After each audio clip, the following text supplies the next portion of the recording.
All right, here we are. Hi everybody, let's get started. It is 3 o'clock Vancouver time here, Wednesday afternoon. I'm Shaun, and some of you know, I'll be your teacher for the next hour, coming to you from the studio here at the Canadian College of English Language in Vancouver. As I said, I see some familiar faces and names in the crowd. Good to see you. Raphael's there, Miguel, Pascoa, Zaki, coming in from Indonesia. Good to see you. All right, lots of people coming in. Good stuff. So, yeah, if you've been here before, good to see you again. Always nice to be here. And if it's your first time, welcome. Welcome to our crazy experimental online class here. Okay, so let's get started. Before we get started, I should say, as usual, we've got our friendly moderator, Lane, in the chat, and Karim, I see, is in the chat as well, to take your questions. If you have any questions or comments, Francisco, hi. If you have questions or comments throughout the class at any time, put them in the chat, and we will try to answer your questions as much as we can, as clearly as we can, okay? All right, let's get started. Actually, I should also mention Pascoa. I see you in the chat. I want to give you a little shout out and thank you for the donation. Now, I should mention too before we get started that it's possible, if you would like to make a donation, to see more classes like this. If you're interested in seeing more classes like this and seeing improvements made to these classes, then you can send a donation in. We would appreciate it. Let's get rolling. Okay, let's get into the class. So there I am. All right. 4 a.m. in Indonesia. Wow, that's impressive. Zaki. Kayo's here. Hey, how are you? Lots of your names. So let's get rolling, okay? What are we talking about today? The word of the day, or the word of the day, I guess, are appropriate and inappropriate. All right, so Ash from India. Some new names there. Welcome. And Ahmed, nice to see you too. All right, so we're talking about appropriate, inappropriate. All right. Appropriate, not necessarily mean good or not good, depending on the situation. Right. Appropriate means does something fit or suit the situation or the circumstances. All right. So what do I mean by that? What I'm talking about. Okay, take high heel shoes, for example. Really nice, lovely, beautiful shoes. Okay.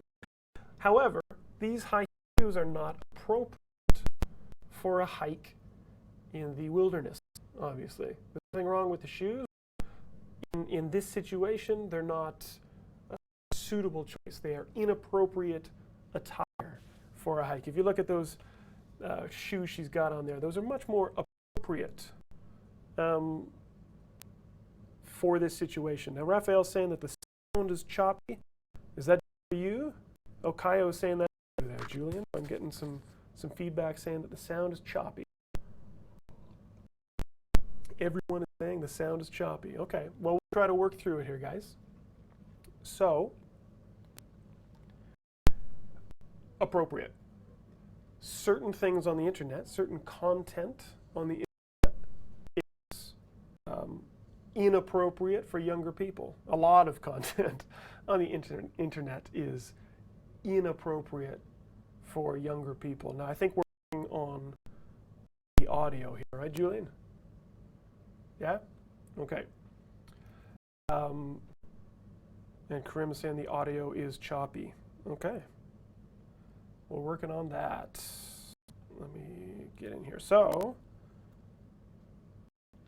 what we're talking about with appropriate, we're saying that for some children, some content on the internet is not appropriate. Scarlett, this is your first class. Welcome, Scarlett. All right.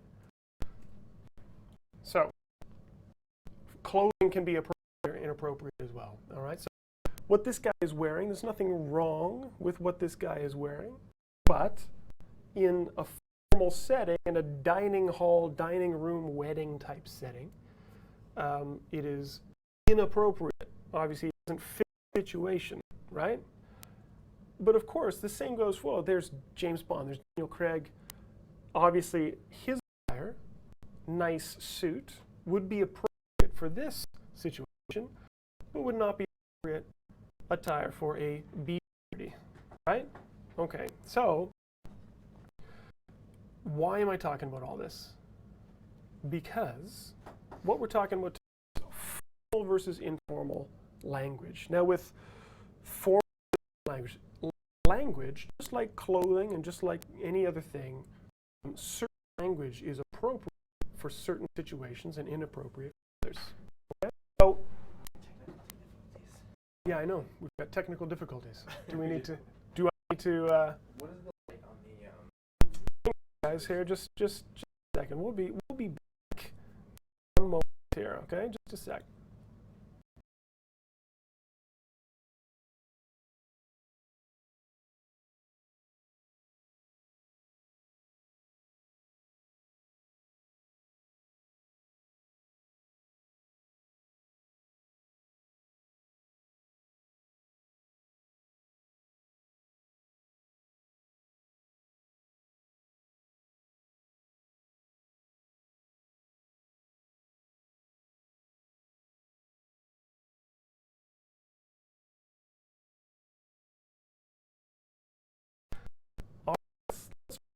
Let's see how this works out. Okay, let me know if the sound is getting better here, guys. What we're talking about is formal versus informal language, as we said. So, certain use of the language is suitable in certain situations or certain circumstances. No, still not working. Okay. All right, I'm cutting out again, guys.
Just get rid of this, huh? yeah, for now.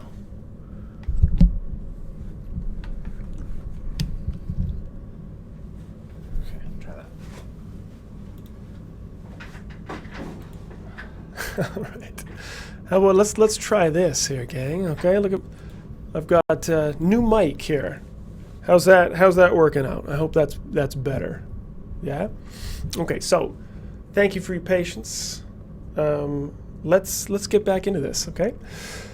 So, formal versus informal language. What we're talking about is that sometimes it's important to know kind of the situation you're in, or the questions like who am I talking to? What kind of situation is this? To know what type of language you should be using. Okay? Because sometimes it's not just about what you say, but it's how you say it in the language. Okay? So now I'm saying that today we're talking about formal versus informal language, but really we're going to be focusing more on the formal language, okay? Because that's sometimes what students need in terms of writing, okay? So we're focusing today not on formal language as in what's polite, not so much. I mean, we can talk about that in future lessons, but today we're talking about the formal style of language that you should be using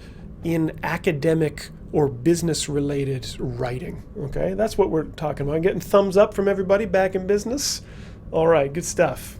Good. Thanks for sticking around here, guys. Okay, so really, as I said, when it comes to formal and informal language, it comes down to what is appropriate and what is not appropriate for the situation, okay? So, obviously, when you're writing an email to a friend, you're going to be using language that is different than writing an email to your boss or hopefully your teacher, depending on who your teacher is. You can write any way you want to me, but to your boss and to your friend, you're going to be using different language, right? Also, writing a text message to your buddy, you're going to be using different language than if you were writing an assignment for school. And this is kind of where sometimes students get in trouble, is they take this language that they're so used to using in a social situation and they put it in their writing assignments, and sometimes it can get them not into trouble, but it can affect the quality of your assignment. Okay, so really what we're talking about is how to make your writing more appropriately formal for your academic assignments. Okay, so formal English is academic, right? And it's the kind of language that you want to use in essays, research papers, business reports, presentations, these kinds of things, right?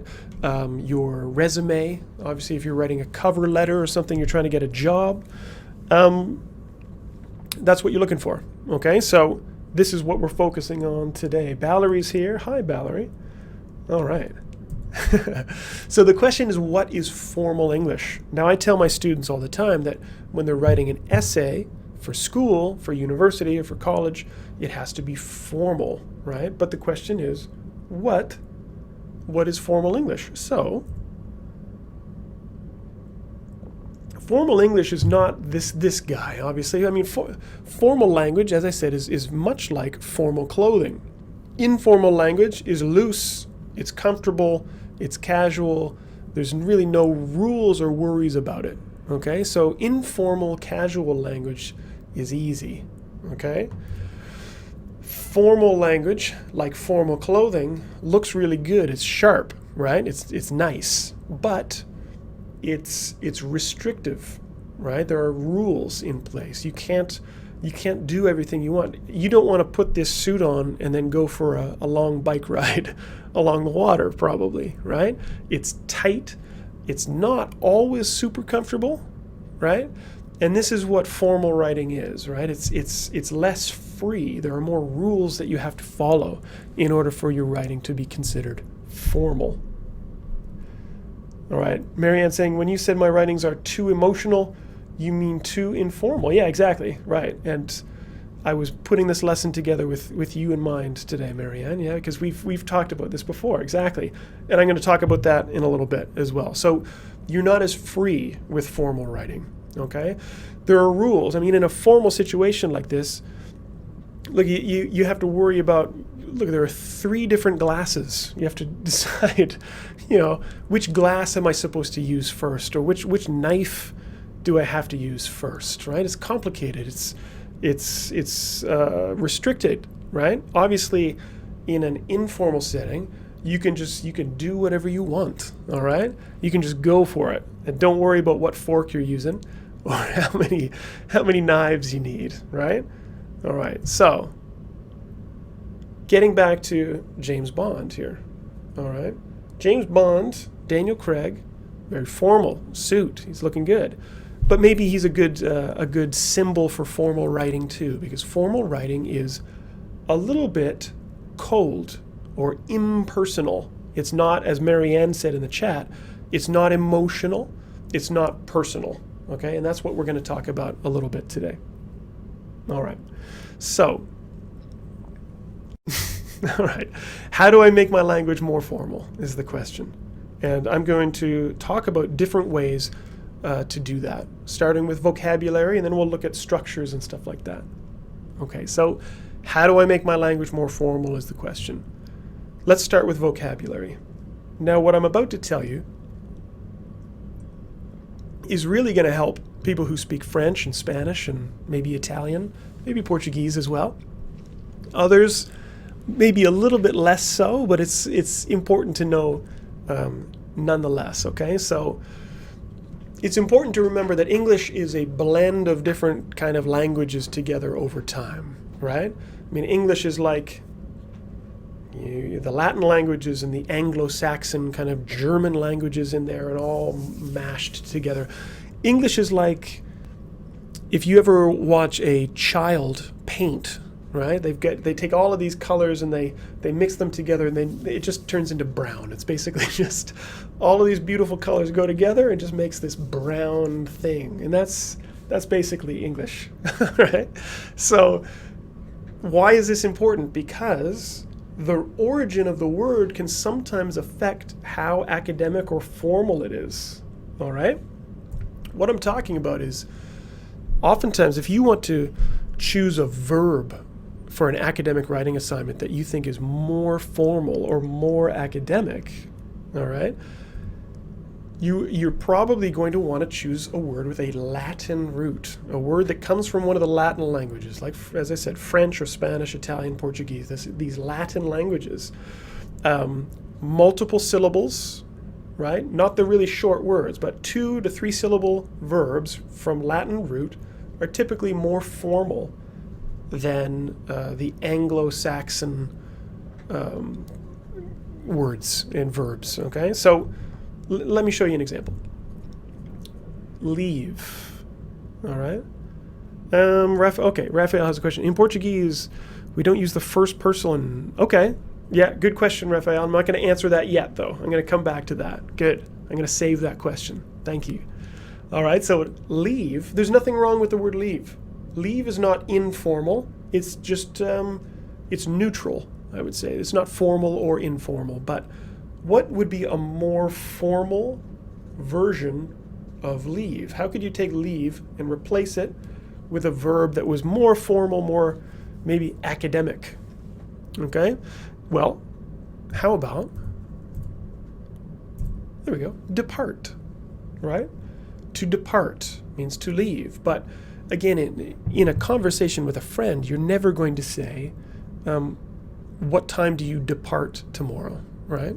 Because it's more formal. This is something that you would use in more of an academic context, right? Let me show you another example. The word find. Again, there's nothing wrong with find, but a more formal version would be discover, right? You wouldn't say, I discovered a book at the library, probably, to your friend. You'd probably say, I found it, right? And one more example. Oh, abandon was another one for leave. Valerie, that's a good one. Yeah, that's a good one too. And tell, as in to tell somebody something. Tell him I'm coming. If you want to get a more formal version of that, you would say something like to inform, right? Coming from information, meaning to tell, to give information, right? So what I'm really trying to stress is that these 3 words, leave, find, and tell, aren't necessarily informal, okay? But these are more formal. These are words with multiple syllables, the Latin root kind of thing, okay? All right, yeah, good. Okay, good ideas coming in. That's good. I'm so glad that you guys want to throw some ideas because I'm going to get you to do a little bit of exercise with this kind of stuff in a minute. This is good. Okay, so another question. When it comes to formal vocabulary, this question often comes up. Okay, and I've seen it in the Facebook page a couple times, and that's this. Can I use phrasal verbs in academic writing?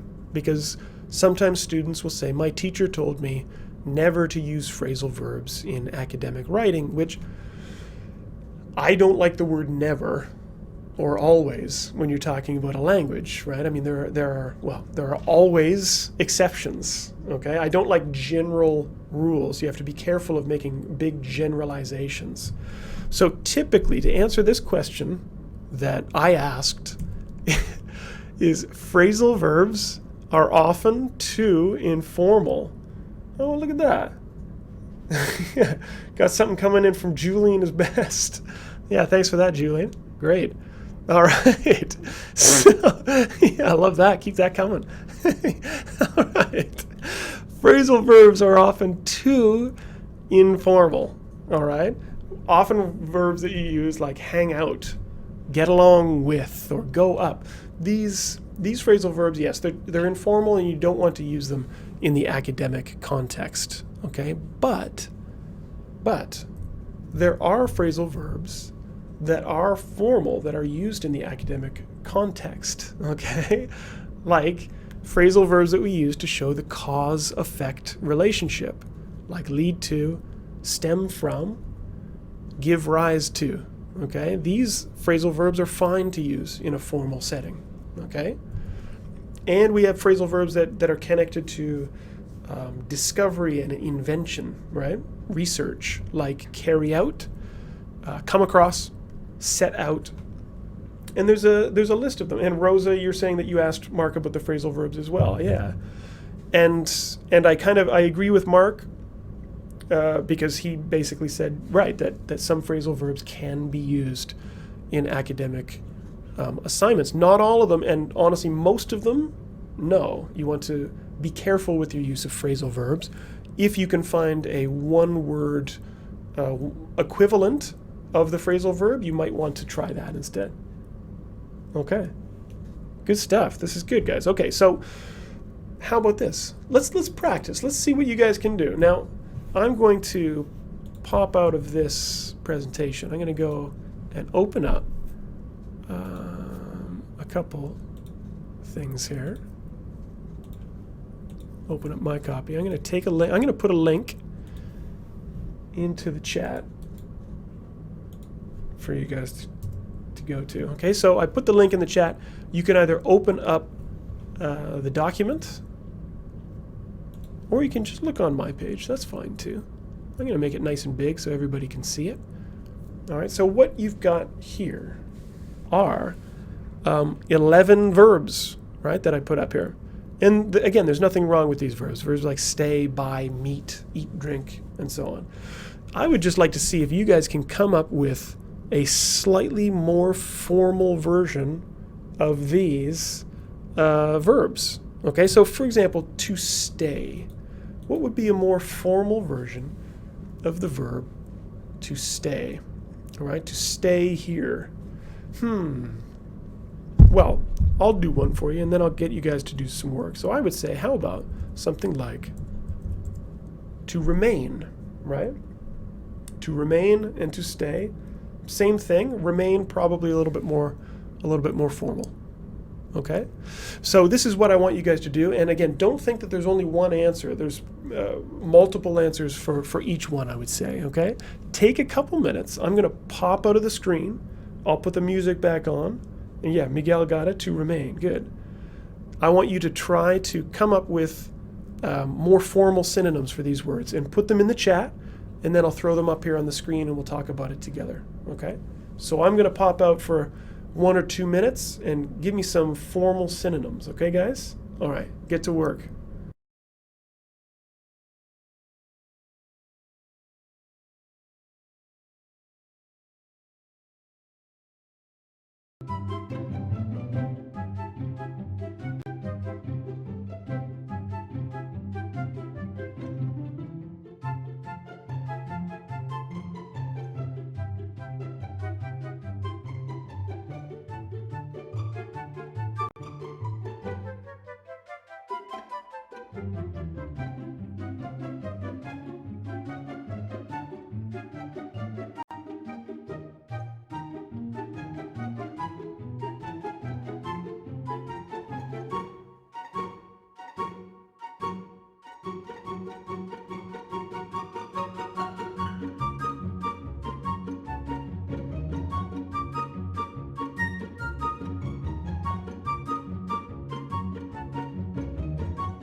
Dee dee.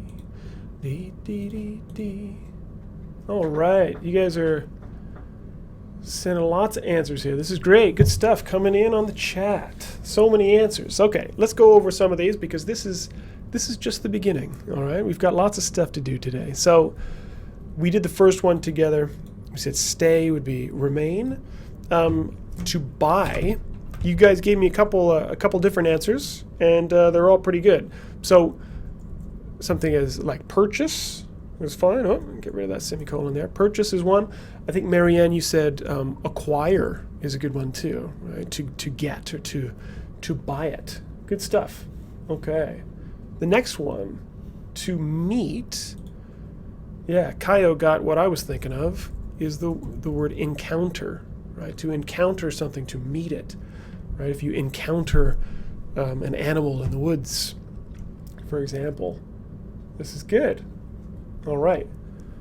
How about to eat and drink? Now, Ahmed said to dine, and that's, yeah, for eat, yeah, sure.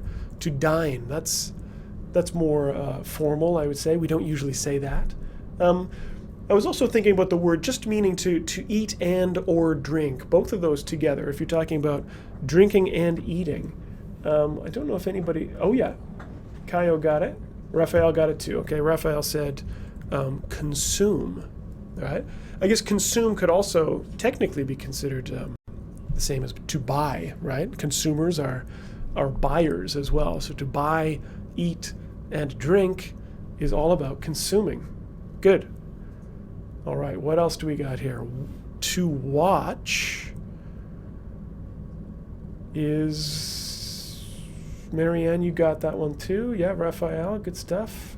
And Pascoa, yeah, you got it too. Pascoa said to observe, right? To observe something is to watch it. Raphael, did you say, who said behold? Behold, yeah, it means kind of like to look at something. Very old-fashioned. I would be careful with the using the word behold. It sounds very old, right? But yeah, if you say behold this, it kind of means like check it out, right? Check this out. Behold. All right, what about go up? You guys are just cranking these out. Really good. Yeah, to rise. People said to rise is good. Rise, rise, rise. Yeah, go up. Rosa, you got one there. Yeah, you got increase. Increase, go up. Good. What about to ask? Request is pretty good. Request, yeah. What about... Oh, Selma said to this is a good one for to go up as well. Selma said to ascend, right? Which is the opposite of descend, meaning to go down. So to ascend a ladder or ascend a staircase. That's really good. All right. What about... I got some Metallica fans in the chat there. Great. Okay. What else do we have here? To ask. We said request. Yeah. We could also say to inquire. Right? Good. What else do we have here? You guys are doing well. A couple more, and then I'm going to get you to do something maybe a little bit more challenging as well. To help. A bunch of people got it. You said to assist or to aid. Right? Good. Bruno said to ask is to question. That works as well too. That's pretty good. And yeah, I should say Scarlett, you got inquire. Good job. All right. Understand. Comprehend. Really good. Okay, and two more. Who got make sure? Make sure. What am I looking for here? What do we got? I saw it somewhere. Yeah, oh, there it is. Azim. Good stuff. You said to confirm. And I think I also saw someone say to ensure, right? To ensure means to make sure. Both of those are good. And to make easy, I saw a bunch of you got this one as well. To facilitate. Obviously, facile, coming from the French for easy, to make it easy. Whoops. I should spell that correctly. There we go. To facilitate. Okay. Good stuff. Okay, so this is just the beginning. This idea of taking these short one-syllable kind of neutral verbs and making them a little bit more formal with these multiple syllable Latin root verbs. Really good. Okay, so what else can I tell you about the vocabulary itself? Let me pop back in here and go over two more tips, and then I'm going to get you guys to go right back in and do some more work with vocabulary, okay? And then we'll talk a little bit about structure too. Okay, so we talked about phrasal verbs. Let me get through here. Okay.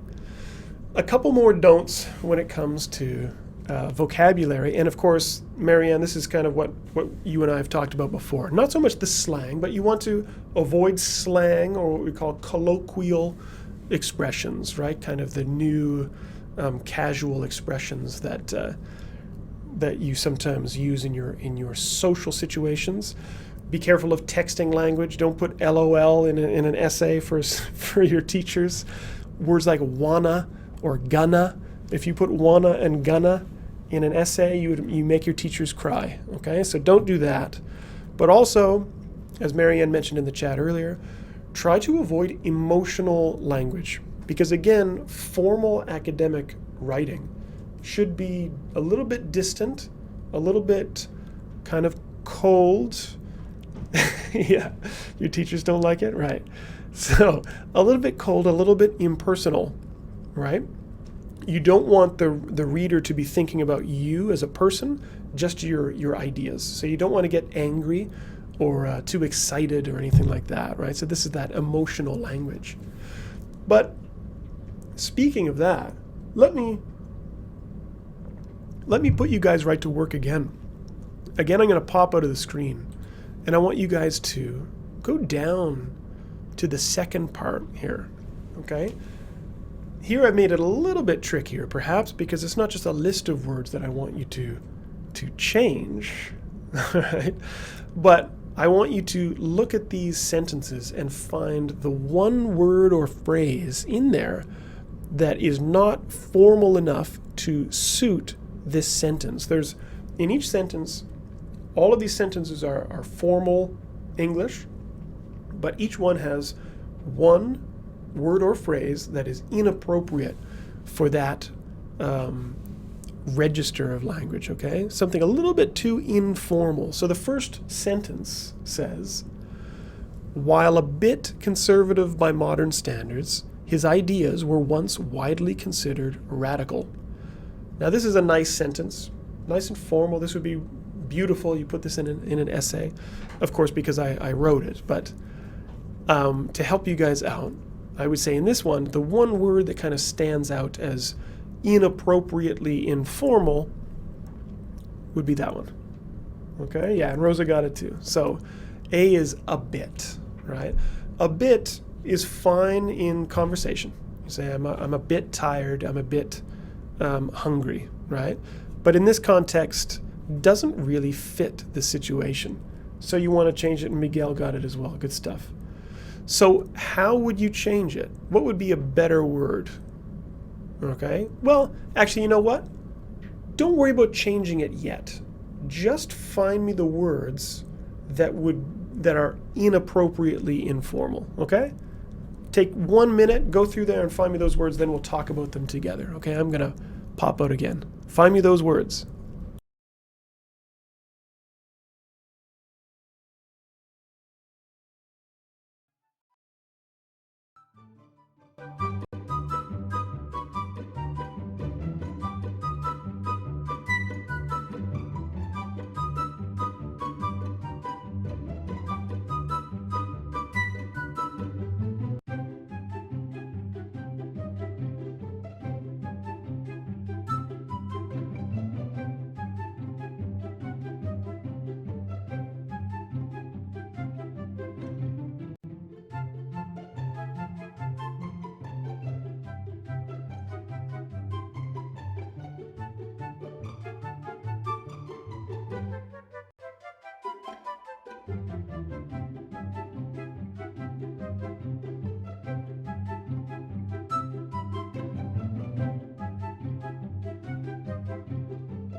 All right, you guys are fast. You guys are killing it. All right, so good stuff.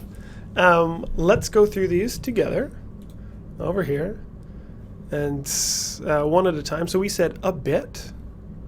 Let me highlight that.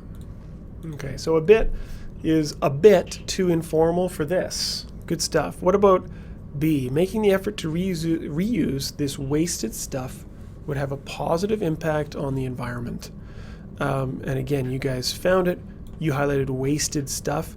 Really, it's more stuff than anything, right? But stuff is the word that that stands out as not very formal. Don't use the word stuff in your essays. All right. What about C? The introduction of stricter law enforcement has led to a big reduction in the city's crime rate. Now, some of you said led, but I wouldn't say that because that's just the past tense of lead, right? And I think I used that as an example of a phrasal verb, to lead to, which is fine in formal English. But some of you noticed this one.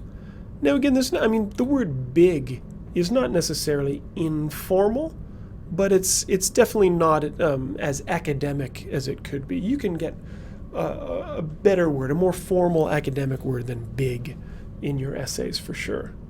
Okay. Yeah, Azim got that one. Good. Okay.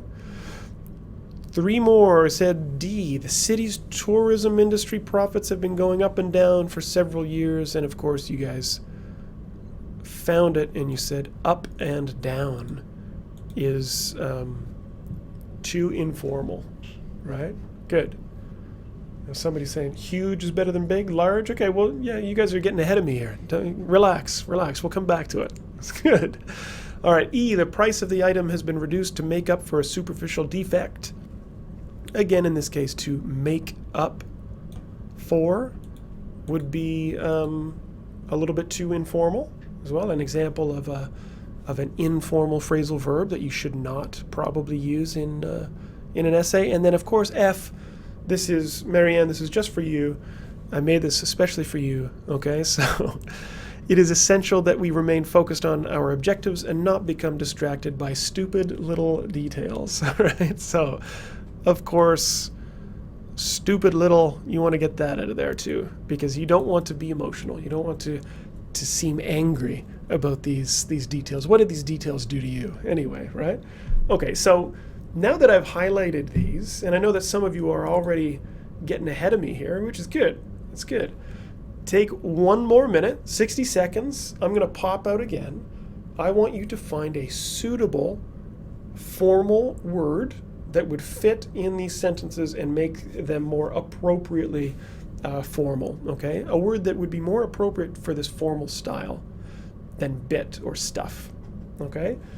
Get to work. Let me see some more stuff in the chat, all right? More stuff. Yeah, give me more stuff in the chat. A bit of stuff, and then we'll go over it, okay? So get to work. Give me some answers. I'm popping out again.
All right, good stuff, guys. So let's go over some of these answers because there's still lots to talk about today. This is just the first part with the vocab. So again, you guys are doing really well here. We said while a bit conservative, and I think Scarlett, I think it was you that got this. I noticed, I think, and that's while slightly conservative by modern standards. That's a really good fix there. Good stuff. Okay, what about B? Now a bunch of you got this one as well. Let me find an example. Yeah, Selma, there you go. So rather than stuff, no, stuff, I mean, obviously stuff can mean lots of different things depending on the context, right? But in this case, in this context, material works fine. And the word wasted is fine as well. So making the effort to reuse this wasted material, great, good fix, now it's good. Now C, big. Now some of you went for large or huge and that kind of stuff, and that's fine. Yeah, to say it's led to a huge reduction, that's good. The word that I was looking for, and some of you put that in there. Who gave me the word that I was hoping to see? Where is that? So many answers, it's hard to find them all. I should really be copying them here. Somebody got it, and I'm going to put it up there anyway. If you got it, good job for you. It's significant, right? Which in this context means big.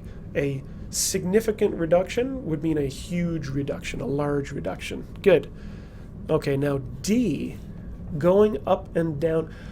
Kaio says oscillate. I don't think oscillate really means the same thing as going up and down. I think oscillating is more about spinning more than these increases and decreases. Now I know that, yeah, Selma and I think Ahmed said the same thing, kind of this has been increasing and decreasing for several years. And that's good. One of the things I was looking for is one word, one verb that means to go up and down kind of rapidly in an unpredictable fashion. And the magic word that I was looking for, and I'm not sure if anybody got it, but that's okay. Maybe this is something new for you guys. Okay, so the profits have been fluctuating for several years. Wow, fancy. All right, meaning to go up and down. All right, what about E? To make up for a superficial. Yeah. Some of you guys are getting fancy with your with F as well. But we'll get to F in a sec here. So, what would you say for E? Kaio says compound. I think compound again is more to now make up. Compound is more about to put things together. Now in this case, it's really make up for, right? And I think the word that would fit here better than make up for would be to compensate.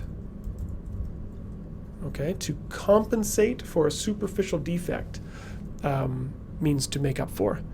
And then, of course, F, stupid little details. Marianne said, yeah, insignificant. Some of you said just small details, unnecessary details, irrelevant, cretinous. Yeah, okay. Lots of good answers there. And yes, Marianne, that was the last one you got there. That was the one I was looking for or hoping for, and it's the word trivial.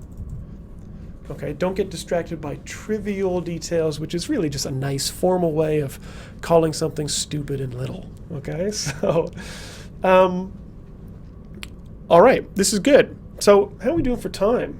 Wow, okay.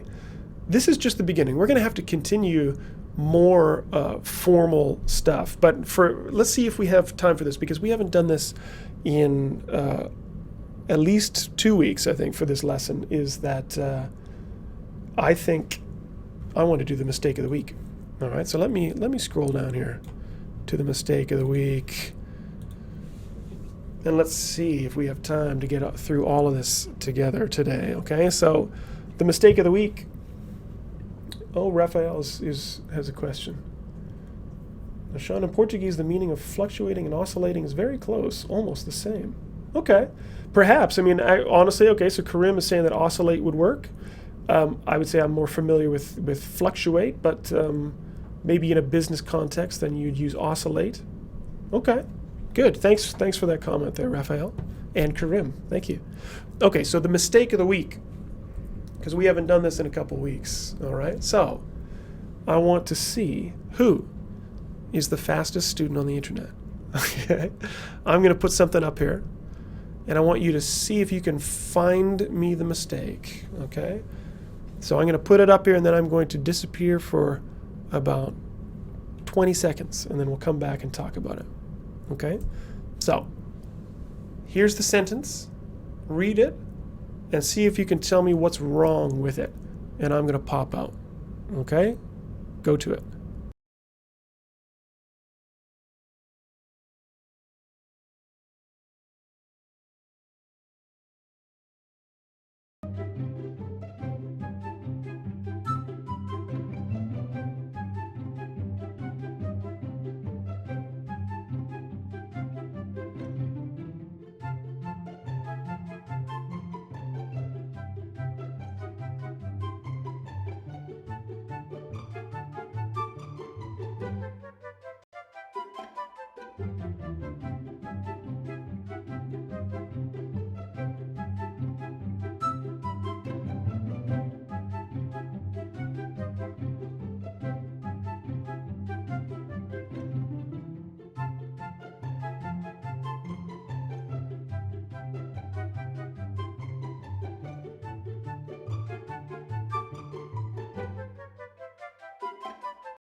Interesting. Okay.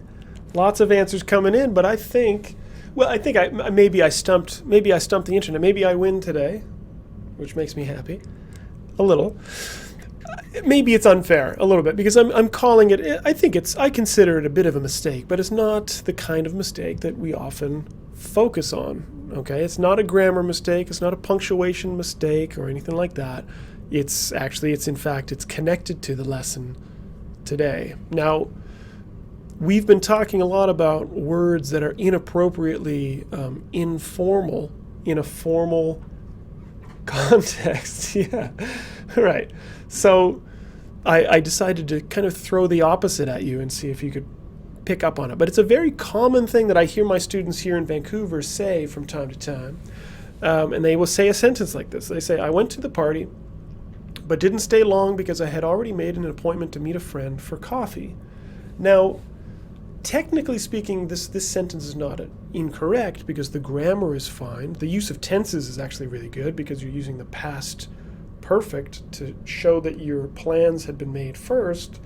And I kind of already gave the answer away, but the issue with this is that students often kind of misuse or inappropriately use the word, where did that go? Appointment. Okay? Now, why is the word appointment inappropriate in this context? I went to the party but didn't stay long because I had already made an appointment to meet a friend for coffee. All right? I mean, some people are saying cup of coffee, and that's fine too, right? It's an appointment is something that we use in a formal situation. I mean, you make an appointment to see a doctor, you make an appointment to see a lawyer. Well, hopefully you don't, but people do. Well, the doctor part, you should make an appointment to see the doctor, but hopefully not too many lawyers, I guess. But an appointment is a business meeting, right? There's something professional about it. There's usually some kind of professional advice or counsel going on there, or an interview or something like that. But you don't make appointments with your friends. It's too formal, right? Sounds too stuffy, okay? So instead, the expression that you should be using is simply, there, it disappeared again, but here we go, plans, right? I went to the party, but I didn't stay long because I had already made plans to meet a friend for coffee. Plans, that's the word you're looking for, okay?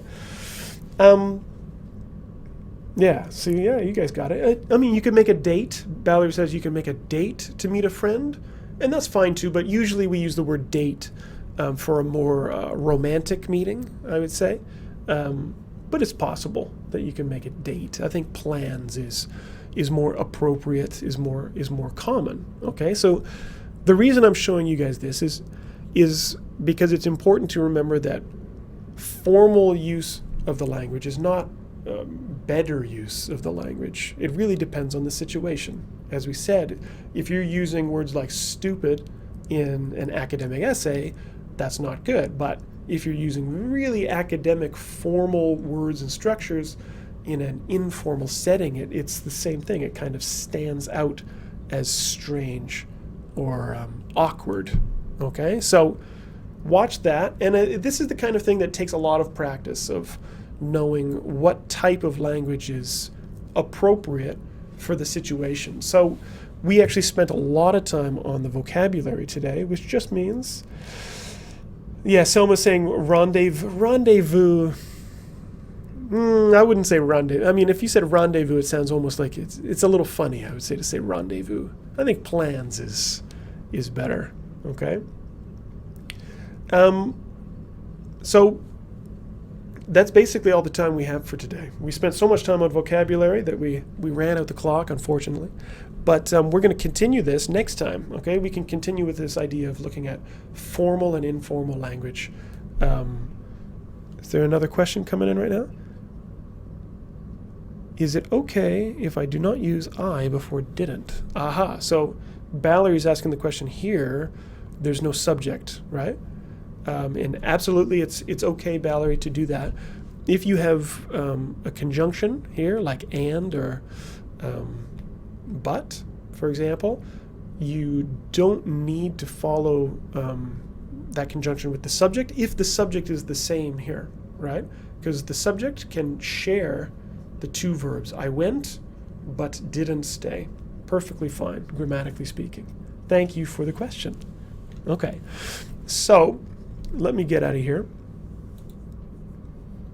As I said, next time we'll continue with more of this looking at formal language and informal language, because it is important as you guys get higher in your English level. It's time to really look at the language and how it's used and when it's used and that kind of stuff. So Again, I have had lots of fun on this Wednesday. Thank you all for coming. I know some of you it's super late or super early in the morning where you are, and I appreciate you joining us today.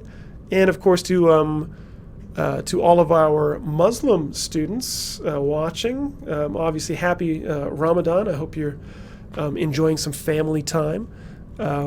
Just the beginning of Ramadan. Yeah. So again, thank you for coming. It's a highlight of my week to come and to teach you guys. And we'll see you here next time. Obviously, keep watching Mark's class as well on Wednesdays at 9 o'clock. Keep visiting our Facebook page, right? Learn English on Facebook. Keep watching the videos. Keep telling your friends. Bring your friends, bring your family, bring everybody to the party, and we'll have a good time, okay? So I'm out of here. Keep practicing your English, and we'll see you next time, okay? Thanks, guys.